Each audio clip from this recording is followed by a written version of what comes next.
At 12:47 p.m. on March 14, 1944, Corporal James Jimmy Keller pressed his eye to the scope of his Springfield DEM 1903 at a German observation post 480 yards Sacris, the Rapido River Valley.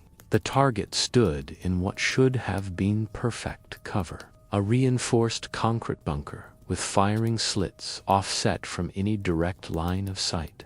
Allied snipers had treed for 3 weeks to suppress that. 17 men had died attempting frontal assaults. The German observer, named Untouchable, directing guardly, that killed. In the next 4 minutes, Keller would fire a single shot through a structural gap no wider than a playing card, eliminating a target that Army doctrine said was impossible to hit within 6 weeks. His technique would spread to every Allied sniper division in Italy, credited with neutralizing 127 fortified positions and saving unestimated 340 lives. This is the story of how a Boston pool hall hustler route sniper doctrine using geometry had. West Point instructors had never James Keller grew up in Charlestown, Massachusetts, in a 3-room tenement that smelled like boiled cabbage and motor oil. His father worked at the Charlestown Navy Yard docks, loading munitions 16 hours a day for Depression wages. Jimmy spent his childhood in Murphy's Pool Hall on Main Street, not because he was looking for trouble, but because he had a gift. While other kids played stickball, 12-year-old Jimmy was calculating difflante angles off cushions, sinking possible combination shots. Thatchholdn't work according to straight-line physics. The owner, Frank Murphy, noticed the kid could see trajectorious Nabiel saw. "You think in ricochets," Frank told him once. "Most people see the ball and the pocket. You see everything the ball could hit between here and there." Jimmy never finished high school, dropped out at 16 to work his father's shift when the old man's back gave out. By 1942, he was running a rigging crew, reading engineering blueprints for cranioperation, calculating load bearingless for ship repairs. When Pearl Harbor happened, he enlisted. The recruiter saw craniooperator on his application and sent him to Fort Benning for infantry training. The rifle range changed everything. Keller, qualified expert marksman with scores that made the instructors check for cheating. But what caught their attention wasn't his accuracy. It washes unorthodox shooting positions. While the recruits fired from prone, kneeling, standing, Keller would find strange angles, shooting around barriers, under obstacles, off reflective surfaces. He'd position Juso. "Kid shoots like he's playing geometry instead of war," one sergeant noted in his file. They made him a sniper, shipped him to North Africa, then Sicily, then up the Italian mainland with the 36th Infantry Division. By March 1944, Keller had 19 confirmed kills. Standard work, nothing romical. He followed doctrine. Fund elevated position. Establish range. Compensate for wind. Squeeze trigger.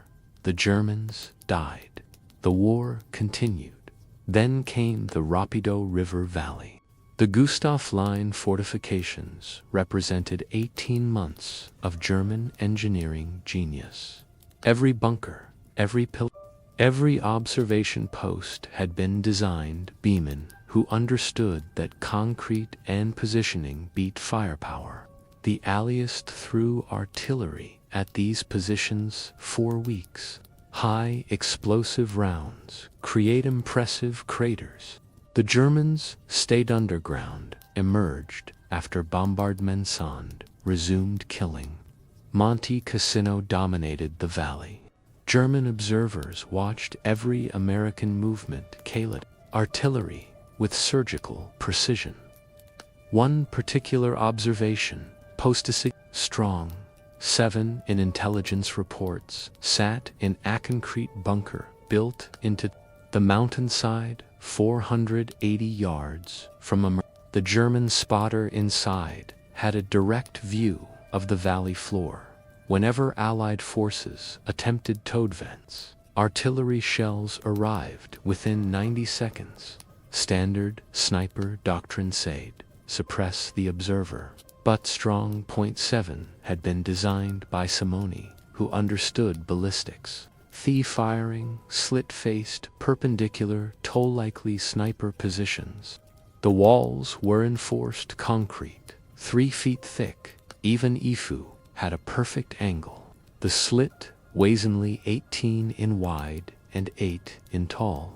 The German observer stayed back from the opponent, invisible from any direct line-of fire. Lieutenant Marcus Chen, of the 141st Infantry Regiment, tried first, March 1st, 1944.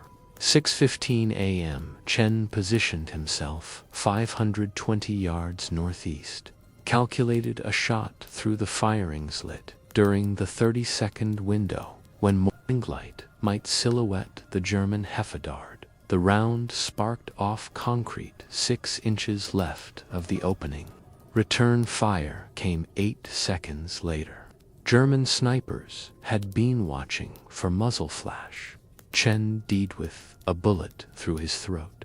He was 23 years old, from Sacramento, engaged to a nurse named Dorothy, who received telegram 9 days later. Sergeant William Morrison tried next. March 4th, 1944, 2:30 p.m. Morrison reasoned that suppressive fire might force the German back from his position long enough for an assault team to advance. He fired 17 rounds in 40 seconds, all aimed at the firing slit. 3 rounds entered the bunker. None hit the observer.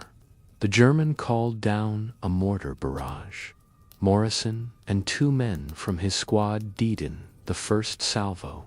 Morrison was 31, from Tulsa, had a 6-year-old daughter named Sarah, who kept his last letter for 60 years. Private First Class Eddie Donovan made the 3rd attempt. March 8, 1944, morning. Donovan was 20, from Brooklyn, had boxed Golden Gloves before the war.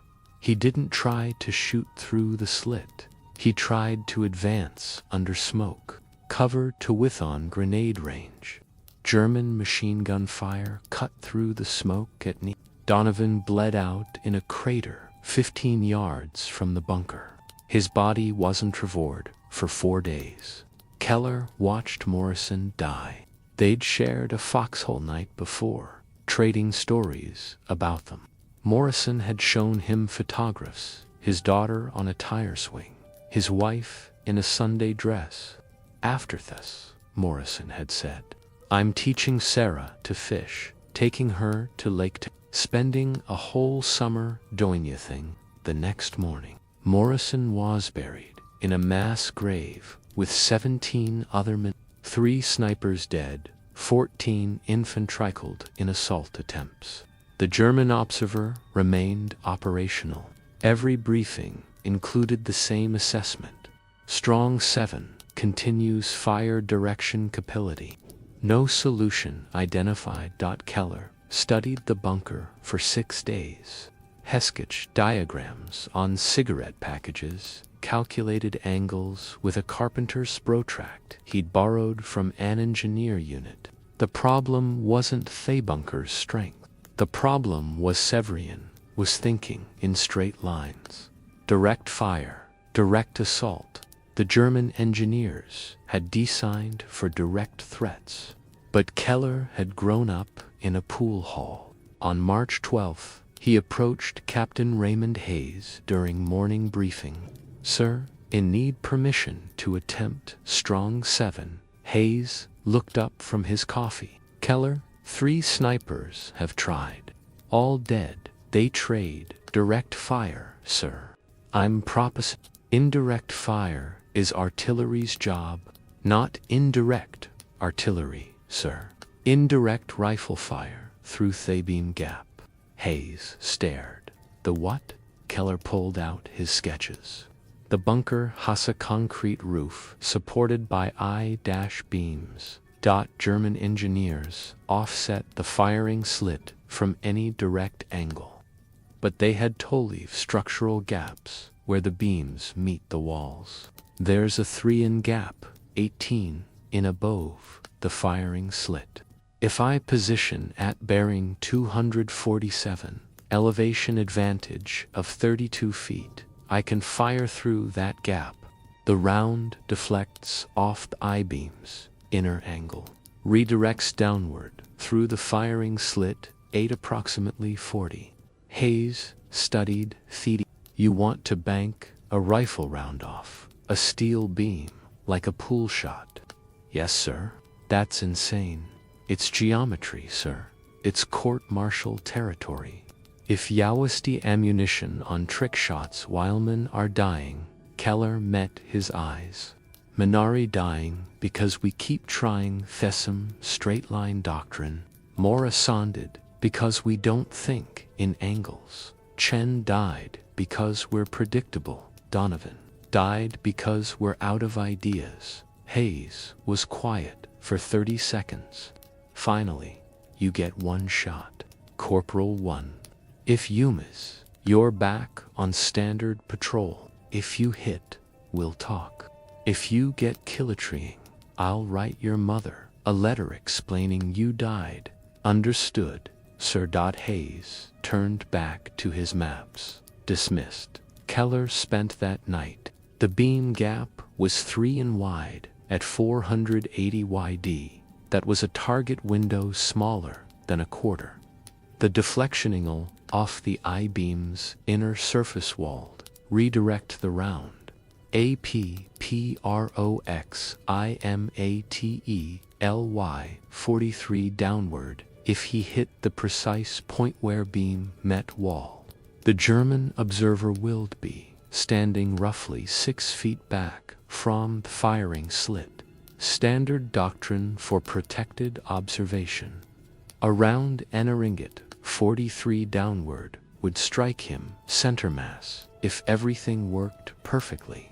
If wind in the valley shifted every 8 minutes, temperature differential between day and night was 30, affecting gear density.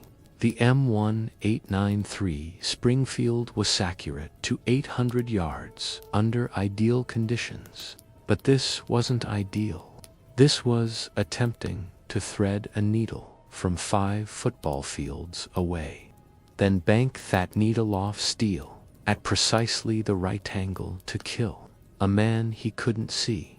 March 14th, 1944. 11:15 a.m. Keller moved into position. He'd chosen a shattered farmhouse 480 yard from Strong.7 at bearing 247, exactly as calculated. The position gave him elevation advantage, 34 feet above the close enough to his calculation. He cleared debris from a second-floor window, created a small opening in Therible, positioned himself prone. Thesmal hit first. Aviation fuel from a burned-out truck nearby mixed with these wheat-rotten odor of week-old corpses in no man's land.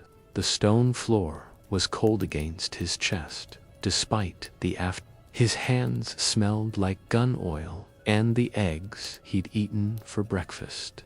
He settled the rifle stock against his. Through the scope, the bunker filled his vision. The firing slit was visible, a dark rectangle against Grackencrete. Above it, barely perceptible, the beam gap, 3 in of shadow where a structural steel met wall. His first problem, the gap, wasn't perfectly The I-beam had been installed with a slight upward angle on the left side, perhaps 2. That would affect the deflection. He adjusted his SAMA-6 in to the right, compensating for where the beam's angle Waldred wrecked the round. Second problem. Heckel didn't see the German observer, couldn't confirm position, couldn't verify the geometry would work, even if hit the beam perfectly. This entire plan was theoretical. Morrison had deed uncertainties. Keller was betting Levison trigonometry calculated with a borrowed protractor. His thumb hurt. He'd cut it that morning on a Sarachenkin, and the wound kept catching on Therafal's stock. Sweat ran down his forehead despite the cold. The scope's eye relief was slightly off, creating a shadow ring that made precision aiming harder. Keller chambered around. Thebault's metallic click seemed somewhere across the valley. German soldiers were eating lunch, writing letters home, cleaning weapons. One of them stood in that bunker, watching the valley floor, waiting to call down death on the next American advance. The moral calculus was simple. If this worked, that German died. If it don't, more Americans would die trying same failed approaches. Keller had been raised Catholic. He'd made a confession before deployment, had been assured that killing in war wasn't murder. But lying here, about to attempt an execution based on pool hell geometry, the theological certainty, Morrison's daughter would never learn to fish with her father. Chen's fiancée, Dorothy, had already received a telegram. Donovan's mother had buried her only son 3 days ago. Keller adjusted the scope. The crosshair settled on the beam gap. The wind had it to nothing. Rare luck. Temperature is steady. Visibility clear. Every variable aligned as perfectly as they would ever be. He exhaled slowly. At the bottom of his breath, in the moment between heartbeats, he squeezed the M1903 kicked against his. The shot echoed across the valley, flat and sharp.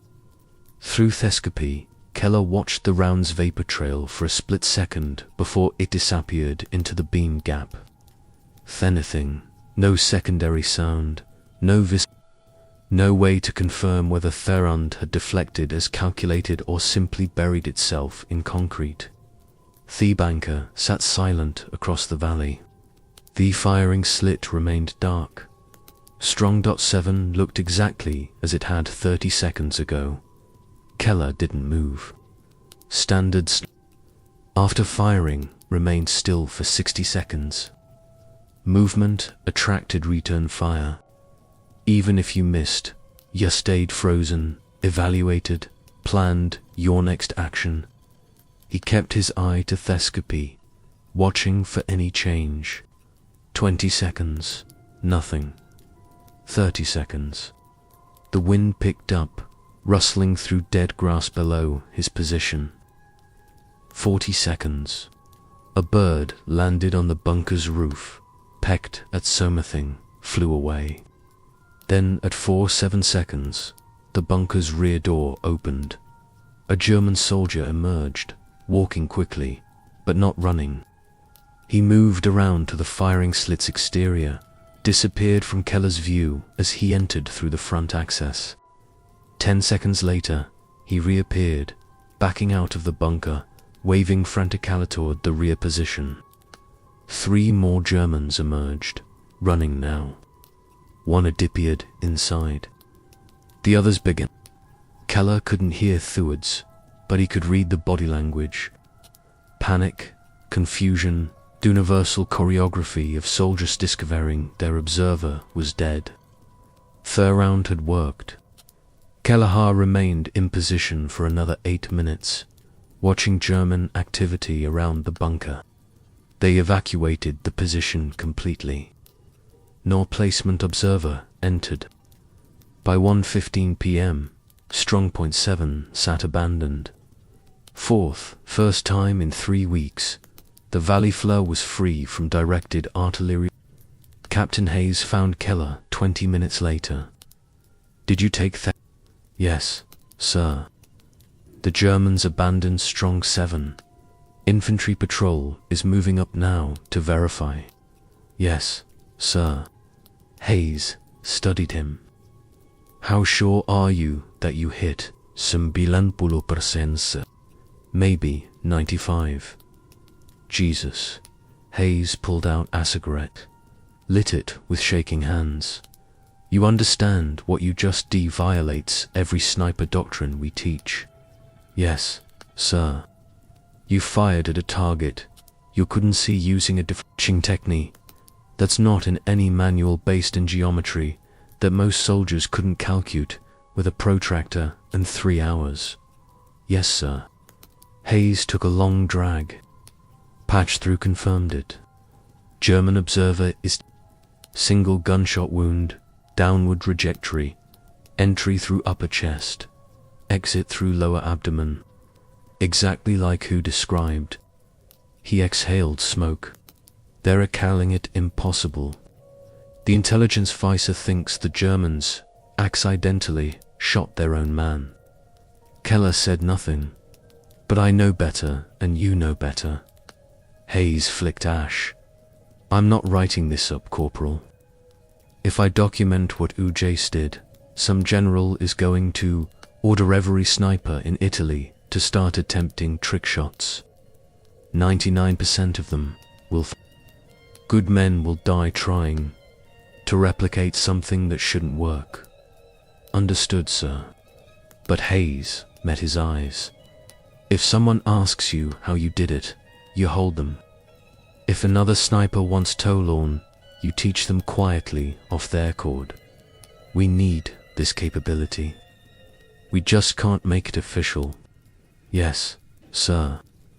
Hayes dropped his cigarette, crushed it under his boot. Morrison would have liked Cato see this. He always said, you thought different than the rest of us. Morrison was a good man, sir. He was. Hayes turned to leave, then stopped. For what it's worth, Corporal, you just saved lives. Probably dozens, maybe hundreds. Nobody's going to pin a medal on you for it. But you did right. Thank you, sir. After Hayes left, Kelleher sat alone in the ruined farmhouse. His shons were still shaking. The adrenaline was wearing off, leaving behind exhaustion and something else. A hollow feeling that might have been grief, or might have been relief, or might have been the simple recognition that he just proven that everything the armor taught about direct fire was incomplete. Morrison was still dead. Chen was still dead. Donovan was still dead. But maybe next observer position wouldn't cost 3 lives to neutralize. That evening, a corporal from Baker Company found Kelleher in the Chow line. Heard Yo took out Strongpoint 7. Word travels fast. How'd you do it? Keller hesitated.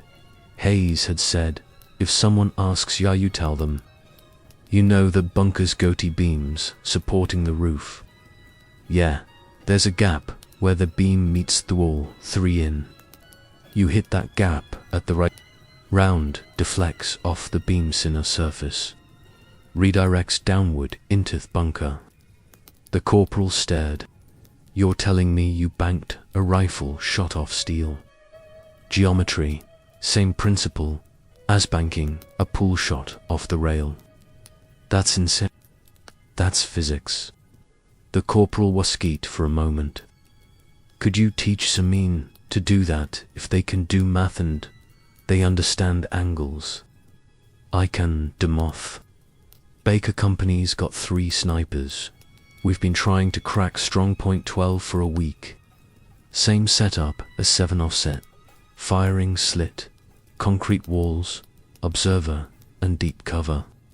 Keller looked at him. You got a protractor? I can get in. Meet me after chow. Bring your rifle and something to write on. Bimmening for Sniper's new Kelleher's beam gap technique. By afternoon, 7, nobody called it indirect fire or deflection shooting. Those were technical terms that might attract officer attention.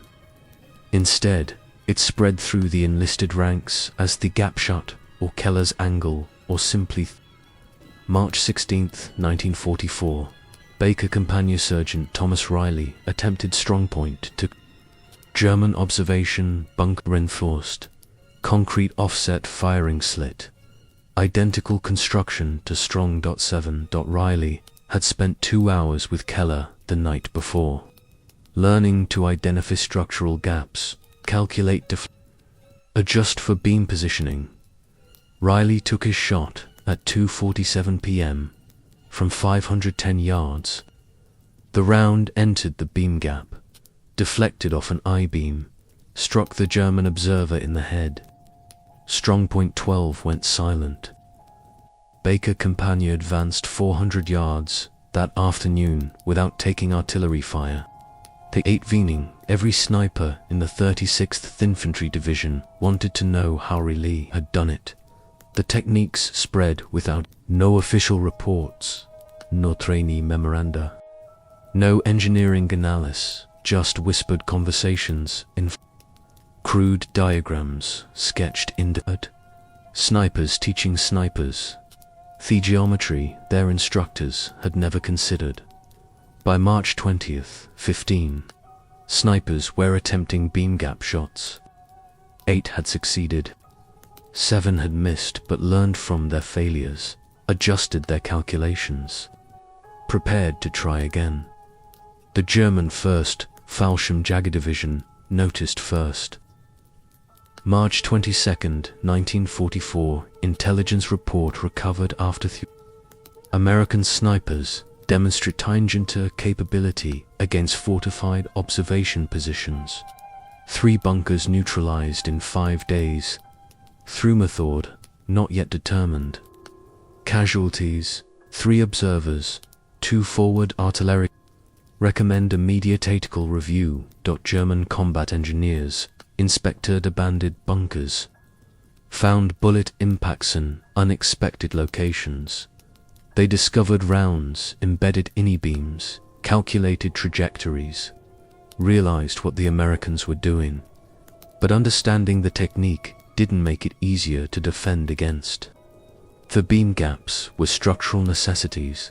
You couldn't eliminate them with a every bunker German doctrine adjusted. Observation. Posts received orders to position observers further back from firing slits. Increased distance to 12 feet instead of 6.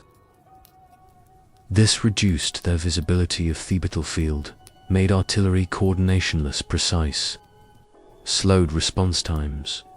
The American psychological impact exceeded the physical casualties. Oberleutnant Friedrich Hartmann, a decorated German sniper with 43 confirmed kills, encountered the technique on March 27th. His after-action report positioned a optimal counter-sniper location, no direct line to enemy. American round enter through structural gap I had deemed non-threatening. Round deflected downward. Struck observer Gerida call. Immediate withdrawal necessary. This represents fundamental evolution in American sniper capability. By April 1st, 1944, German forward positions were receiving artillery support 20% slower than before March 14th. American advances met less accurate fire. Casualty rates in the 36th Infantry dropped from 37% to 23% during offensive operations. In the Rapido Valley sector, nobody at headquarters understood why the official recognition came not through military channels, but through silence. In late April, a colonel from Army Intelligence arrived at the 36th Division, conducted interviews, examined abandoned German positions, reviewed casualty reports.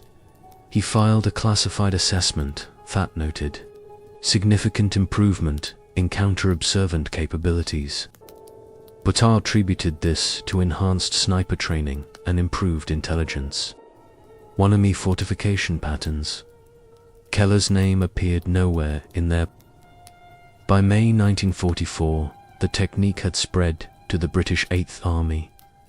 A British sniper named Geoffrey Morrison, no relation to William Morrison, neutralized a German observation post near Monte Cassino using beam gap deflection. When his commanding officer asked how he'd learned the technique, Morrison said, "Yank Corporal showed me at a supply depot." Didn't catch his name? The technique spread to France after day. American snipers in Normandy used it against German pillboxes built into Thebakij hedge. Nobody tracked success rates.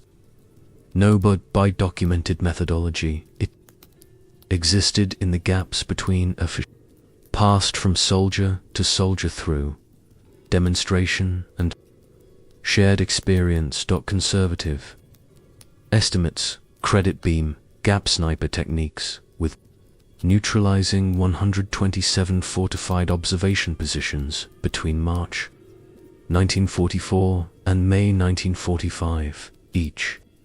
Position represented approximately 3 American lives saved. 3 soldiers who didn't die in frontal ISOs. 3 families who didn't receive telegrams. 381 lives saved by geometry that Army instructors had never taught.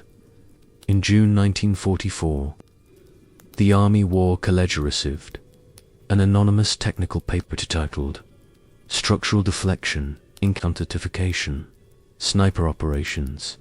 The paper described beam gap techniques in precise engineering terms, include mathematical formulas for calculating deflanked angles, provided detailed diagrams.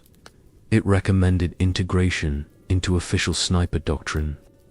The paper sat in a file cabinet for 7 months. In January 1945, the Army finally authorized a training program. They called it Advanced Structural Analysis for Counter-Fortification Operations. Instructors taught the same techniques Keller had developed in a pool hall. Theism geometry he'd calculated on cigarette packages. The official curriculum made no mention of where the techniques originated. Keller received no commendation, not promotion, no official recognition. His service record noted expert marksman and 19 confirmed kills and nothing about the innovation that had revolutionized our doctrine. He didn't care. Morrison was still dead. Chen was still dead. Donovan was still dead. The 381 lives saved had names and families and futures. That was sufficient. James Keller survived the war. He returned to Charlestown in November 1945, aged 24, with a Purple Heart from shrapnel at Monte Cassino and nightmares about Morrison's final expression. The dock jobs had gone to men who'd stayed home. The pool hall was under new. He found work as a crane operator at the Navy-Yard, the same job left in 1942. The work was familiar. Calculate load weights, read stress angles, position ridging points with precision. Nobody asked about the war. He didn't volunteer.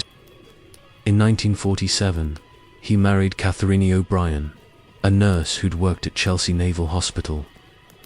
They had 3 children. Keller taught them to play pool, showed them how to calculate angles, explained that straight lines were just only option. He never mentioned why he understood a flexion better than most people. Hugh worked the Navy Yard for 32 years, retired in 1977, age 56, with a pension and a reputation as the best crane operator in Boston. Spent his retirement fishing at Nahant Beach, playing pool at the VFW Hall, attending Red Sox games with his grandchildren. He died in 1998, aged 77, from complications of His obituary in the Charlestown Patriot Bridge ran 140 words. It mentioned his Navy Yard service, his family, his love of baseball, One sentence said, James served with distinction in World War II, participating in campaigns in North Africa, Sicily, and Italy. Nothing about Strong 7. Nothing about beam gap deflection. Nothing about the 381 lives his geometry had saved. The technique he pioneered became modern sniper training includes structural deflection shootingus, a fundamental skill. Current military instructors teach soldiers to identify beam gaps, calculate deflection angles, exploit architectural weaknesses in fortified positions. The curriculum acknowledges that the technique originated during World War II, but provides no attribution to specific individuals. In 2003, a military historian named Dr. Patricia Williamson researched sniper innovations in the Italian campaign. She discovered references to gap shooting in German intelligence reports from March 1944 through cross-referencing casualty after-action reports and survivor interviews. She traced the technique's origin to the 36th Infantry Division to a single successful shot against Strongpoint 7 to a corporal named James Keller. She published her findings in the Journal of Military's History. The article ran 14 pages. Nobody from Keller's family saw it. His widow had died in 2001. His children didn't read military history journals. The innovation that saved hundreds of lives, that sniper doctrine that spread across armies and continents, had originated with a Boston dock worker would learned to think in angles while playing pool for quarters. That's how innovation actually happens in war. Not through official channels, not through engineering committees, not through doctrine review boards, through exhausted corporals who've watched their friends die, who can't follow orders that don't work anymore, who risked court-martial to attempt something that shouldn't be possible, through men who understand that rules written by people who weren't there, that doctrine is written by officers who didn't pull triggers, that sometimes the difference between death and survival is 3 in of shadow, the courage to take an impossible shot. Keller never called himself a hero, never claimed credit, never sought recognition. He'd done what needed doing. Morrison's daughter never learned to fish with her father. Beauty the daughters did. That was a fit. His grave is in Woodlawn Cemetery in Everett, Massachusetts. Standard military headstone. Name, rank, date of service. Nothing about nothing about the life saved. Just grey marble and grass. And the occasional flag on Memorial Day. If you found this story compelling, please like this video. Subscribe to stay connected with these untold histories. Leave a comment telling us where you're